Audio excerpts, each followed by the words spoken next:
आता मराठवाड्यासाठी एक आनंदाची बातमी आहे। संभाजीनगर, हिंगोली, बीड, परभणीची तहान भागवणारा जायकवाडी धरण हे 91% भरले। सध्या 6000 क्युसेकने पाण्याची आवक इथे सुरू आहे। तर काल दुपारपासूनच संपूर्ण जिल्ह्यामध्ये पावसाने उसंत घेतली।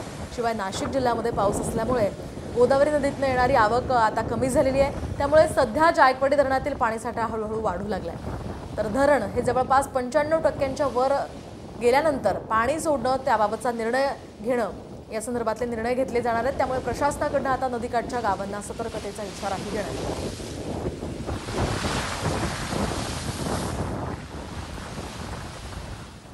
आता मराठवाड्यासाठी एक आनंदाची बातमी आहे। संभाजीनगर, हिंगोली, बीड, परभणीची तहान भागवणारा जायकवाडी धरण हे 91% भरले।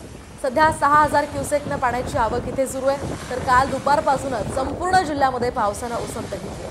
शिवाय नाशिक जिल्ह्यामध्ये पाऊस असल्यामुळे गोदावरी नदीतून येणारी आवक आता कमी झालेली आहे। त्यामुळे सध्या जायकवाडी धरणातील पाणीसाठा हळूहळू वाढू लागलाय। तर धरण हे जवळपास 95%च्या वर गेल्यानंतर पाणी सोडणं त्याबाबतचा निर्णय घेणं या संदर्भातले निर्णय घेतले जाणार आहेत। त्यामुळे प्रशासनाकडून आता नदीकाठच्या गावांना सतर्कतेचा इशाराही देण्यात आला।